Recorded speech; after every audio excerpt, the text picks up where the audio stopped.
Hey, it's Aaron, the Metal Theologian, and I'm thirsty, so I'm not going to dick around for too long before busting out the drink. But I just want you to know what we're enjoying, because I sort of mentioned this one last time. It's like a long time ago that I made a video. But anyway, I mentioned this last time. This is Frode Thingnice. Yeah, I don't know if I'm pronouncing that right, but there's no, like, diacritical mark on the O or anything. So Frode Thingnice. And this might be the most 70s sounding record that I own. And I own a lot of records from the 70s, but listen to this.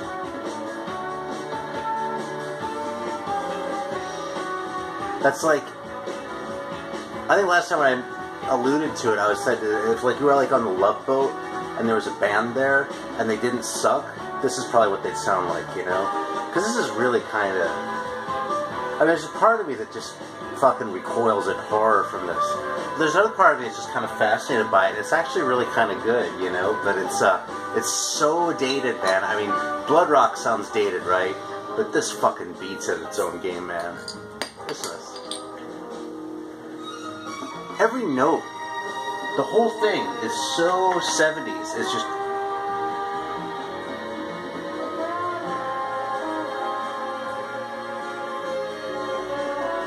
It's insane. I can't believe it, man. And it just goes on and on, too, man. So, yeah. If you haven't heard this before, it's really kind of a laugh. I know that, after I mentioned it last time, Mr. Helmut Diggy went and investigated it. So, and actually, you should also go subscribe to him, because he hasn't made a video in a long fucking time, and he needs the encouragement, I think. So, cheers, Bill, Helmut Diggy, and, let's see, this is actually IBC Cherry Limeade, which is kind of a standard one, really. I mean, it's IBC. I think it's even has high fructose corn syrup in it. But you know, so this is a good fucking soda. No, this has sugar in it. And I got a 4-pack of these, and I already finished the other 3. But we're going to review this one right anyway.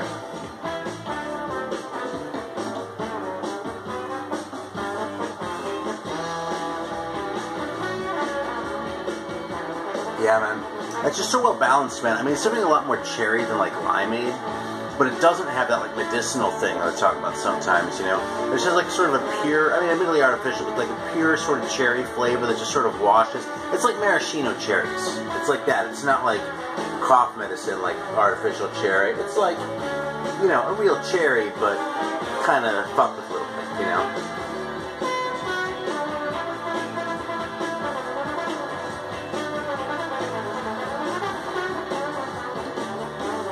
Yeah, this is fantastic soda. Oh, right there, it says made with real sugar. So, yeah, IBC is pretty common. You can probably get this wherever you live. I mean, I don't exactly live in a, you know, major metropolitan center, and I have no trouble finding this shit, so. Alright, so anyway, let's see, actually, this a little bit. I'm just adjusting this a little, okay? Feels like I'm really low in the thing, so there you go. Alright, so what else have I been listening to? I mean, this is just sort of, I mean, I don't even know what I'm going to show in this one. I'm just kind of making a video because it's been a long time. My only plan was to drink a soda and talk about the 70s records. So, Frode Thingnice. Feeling Alright. Yeah, I'll show that cover again. I don't know what the fuck that is.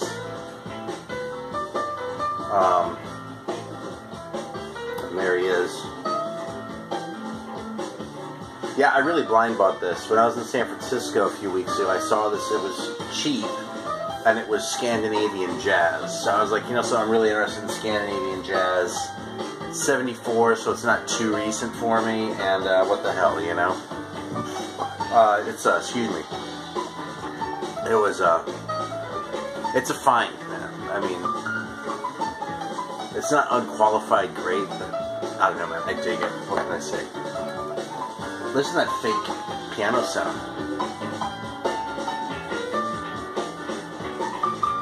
You know, it's like a really good synthesizer, but on that piano setting where you can still hear it's fake. I love shit like that, man. Alright, so here's another one I got. This isn't jazz, but I was fucking stoked to find this, because if you've been watching me for a while, you know I'm a pretty big Voivod fan.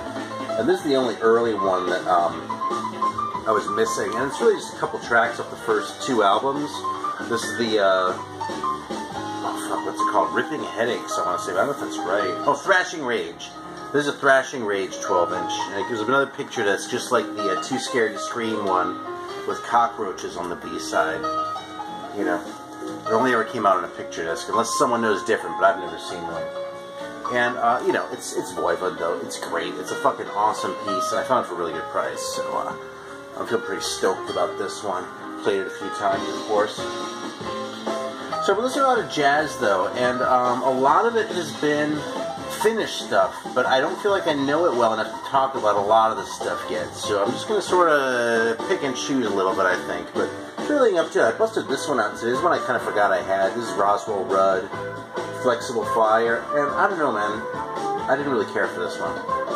It has some kind of good things that I like about it, but you know, it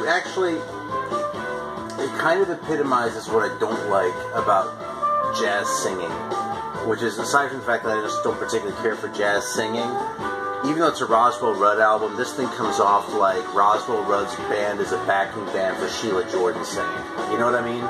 And it's just lame, man. I mean, I have better records with better songs than this, so it's like, you know, it doesn't really... I don't know, man. I just, you know, it's not bad.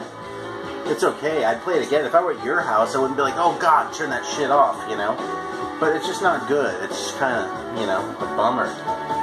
Here's the other thing, is I listen to a lot of free jazz, as you probably know. But every once in a while I do make forays into other areas, and one of the guys that I really like a lot, and probably don't talk about very much, is Sidney Bechet. I don't have a whole lot of this like early like pre-swing stuff, or swing era stuff for that matter, you know what I mean? But I love Sidney Bechet's tone. Like, if everyone played soprano sax the way he does, fucking Kenny G would not be as universally loathed as he is.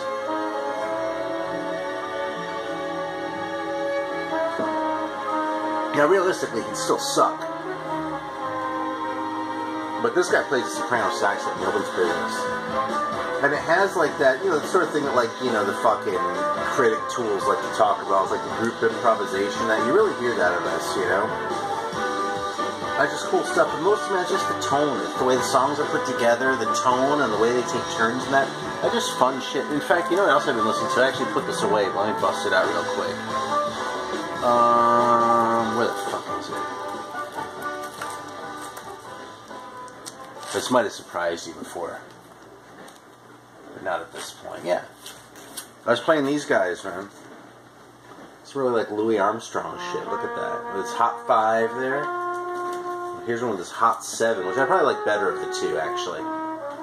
I definitely wish these were a little heavier on the drums. I mean, the first one doesn't even have a drummer. It just has the banjo, you know? And that's where you really sort of hear the age, you know? You know, what can I say, you know?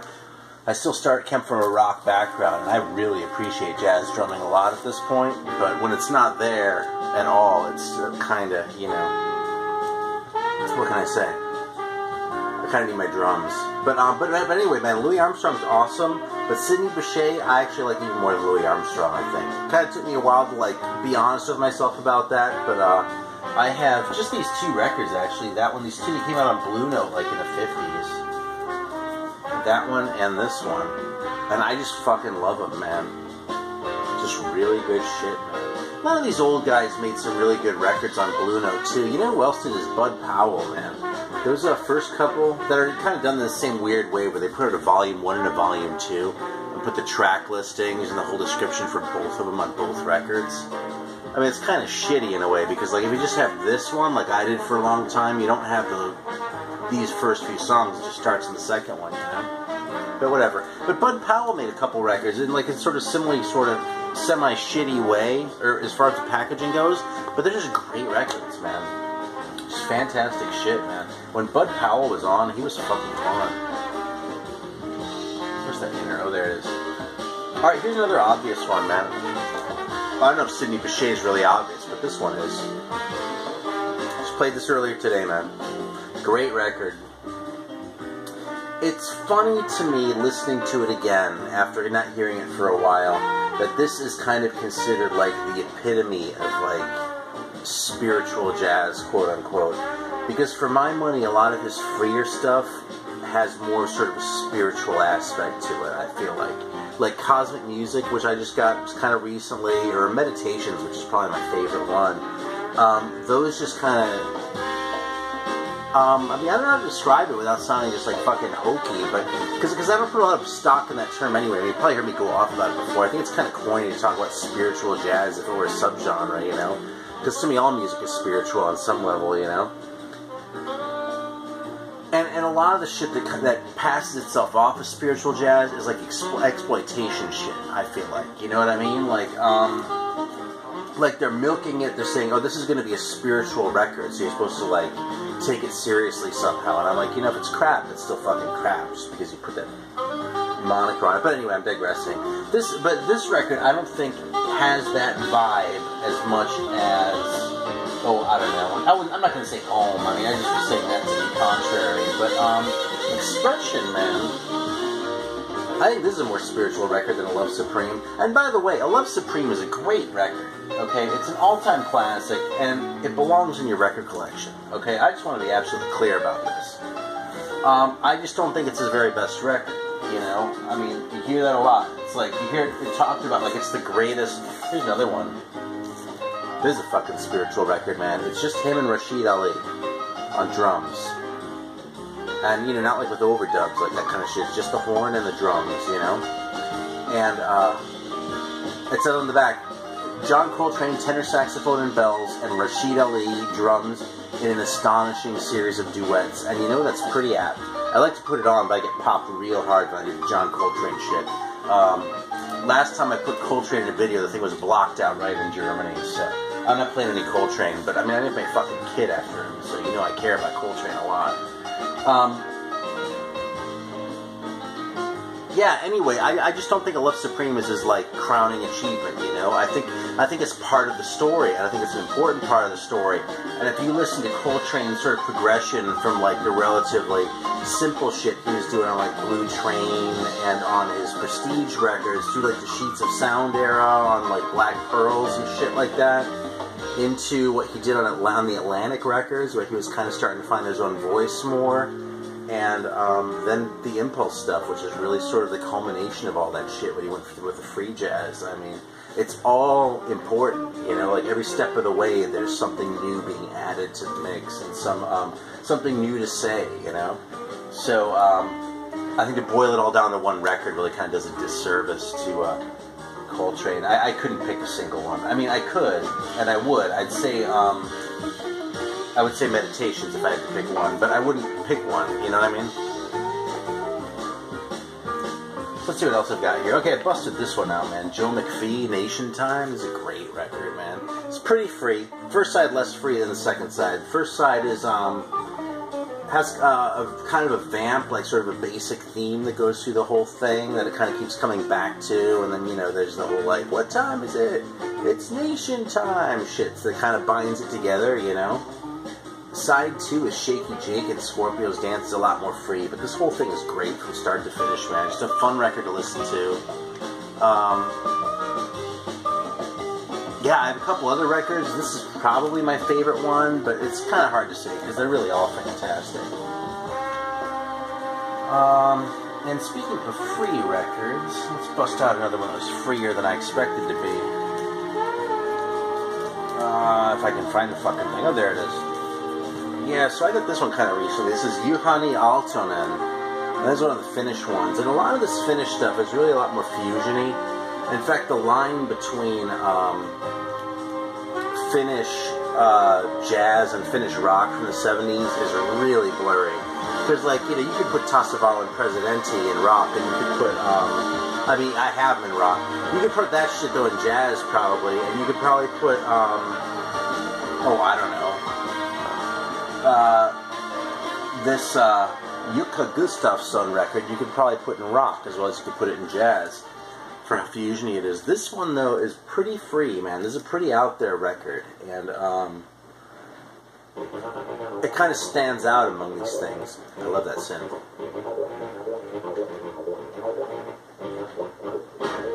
So good, man.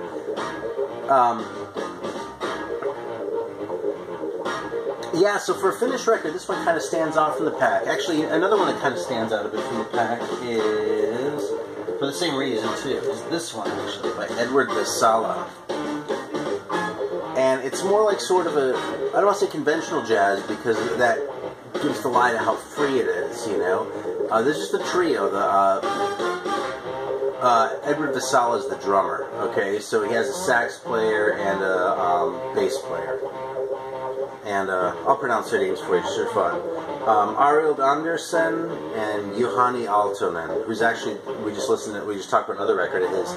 There's a lot more like straight ahead jazz, you know, with definitely influenced by the free shit. It's not an Albert Ayler record, but if I were going to categorize my jazz records, you know, by subcategories, I'd probably put this with the free shit.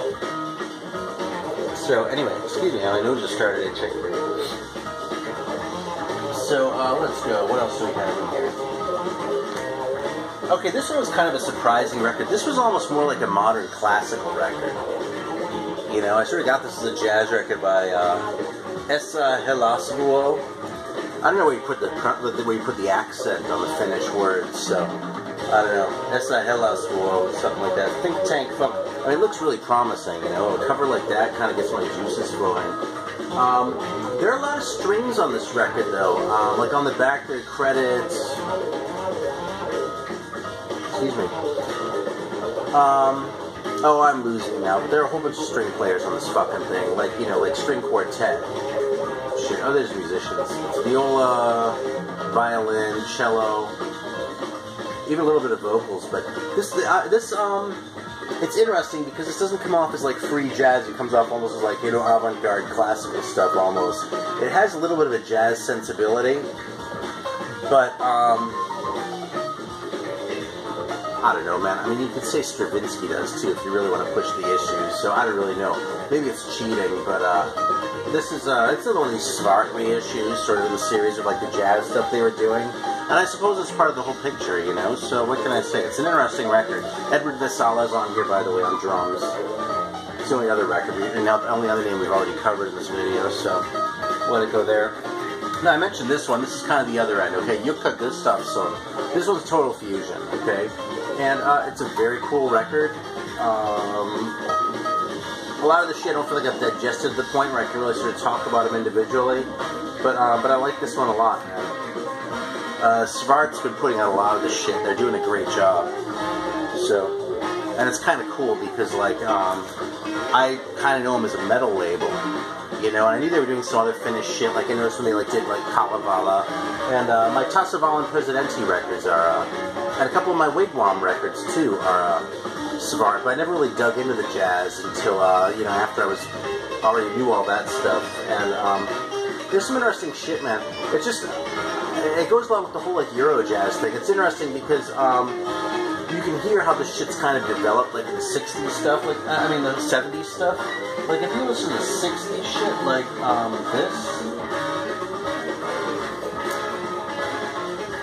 this Esa Pethman record, this is a lot more sort of traditional, you know what I mean? And this stuff, you can really hear how it sort of came into its own, but it came into its own in a completely different way than it did in, say, Germany, where it just went balls out fucking free with, like, Peter Brutzmann and, you know, Manfred Schoff and people like that, you know? Wolfgang Downer to a certain degree. Instead it went in this fusion direction, you know? Maybe it's because there's an even smaller pool of people who are actually playing it. I mean, it's not like there's a huge population in Finland, but, although I say that, somehow they manage to crank out fucking good records all the time. Anyway, I'm going to put on Yuka, I think, for a minute here. Yuka Gustafsson, because I'm kind of into this shit, and it's funny, because this one, I suppose you could say it was going to sound dated, too, but not in the same way, and to nowhere near the same degree, man. I mean, that's just like the fucking epitome right there. I mean, that's the 70s. Like, if you have kids, and they're like, Daddy, what were the 70s like? Say, well, I don't know if I can really explain it to you, but you know who can explain it to you? Frode Thing Nice. So you put it on, and they go, oh, okay, I get it now. Like, they'll watch Fantasy Island or something like that, and they'll be like, oh, this totally makes sense. You know, because I fucking watched that. Or like, 8 is Enough. You know? Like, you'd be watching, like, the Brady Bunch with your kids, and they'll be like, this doesn't make any fucking sense to me, man. What's the deal with Alice and all this shit? And then listen to Frode, and you'll watch it again, and they'll be like, oh, yeah, I get it. I understand where your heads were at in the fucking 70s, man. Okay, so this is Yuka. I like calling him by his first name, because Yuka's a fun name to say. Yuka Gustafsson, if I remember that right. Yeah. And I don't want to ramble for too long. We'll let this go for a little bit.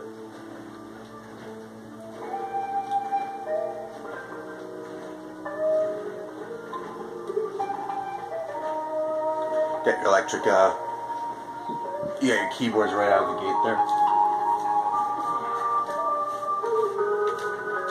Here's another one I want to shout out, okay? I've talked a lot of shit about ECM in a lot of videos. I called them a new age label, said all sorts of insulting things, and honestly, I'll stand by them. But there are a few records that are fantastic, and I have to give credit to,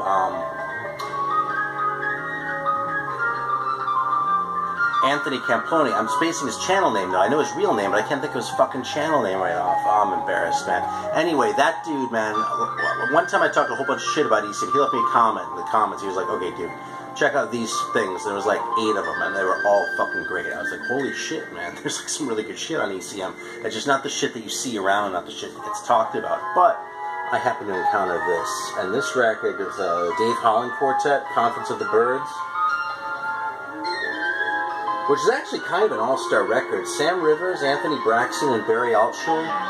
But this is fantastic, man. It's like, it's avant-garde. It's not like crazy-ass shit. It's not like you're listening to a Pharoah Sanders record, but it's free in a way that like really makes sense. If that makes sense, you know, the pieces just come together, and it's not a hard record to listen to, even though it's really very free. So yeah, fucking solid record, man, and one that I was really happy to find, and it's an ECM. So mark this day, man, because I'm not going to say a whole lot of things about ECM very often that are very nice. I'll talk shit. I think I just show one more of these like Finnish fusion ones. I think I'm going to wrap it up because I'm at 22 minutes. So, well, here we go, man. The day is over. Apparently that's what this was called. It's kind of credited to someone sometimes. It's kind of a little bit of a who's who of some of these guys. Niels Henning Orsted Peterson, whose name is actually spelled wrong, I'm noticing on the back. They call him Neil Henning instead of Niels Henning. But it has Eero Koivistoinen, if I'm pronouncing that right, and Esko Linnavali, which are all names that I kind of recognize from other stuff. Yeah, 75. Really cool record, very fusiony, very electric, but just good songs, man, good improvisation on it, and just really fun record to listen to, man. I feel like I say that a lot, but that is a big criteria, and I kind of say that a lot, but when a record isn't fun to listen to, you don't want to listen to it, you know, usually, unless it's like challenging in a way where it might not be fun to listen to, but like, okay, like Diamanda Gallis, okay? If you want to learn about music, you should listen to Diamanda Gallis, but I don't know if I'd call her records fun to listen to, okay? They're important, I think, and they're interesting, but they're not fun to listen to. Day is Over is fun to listen to.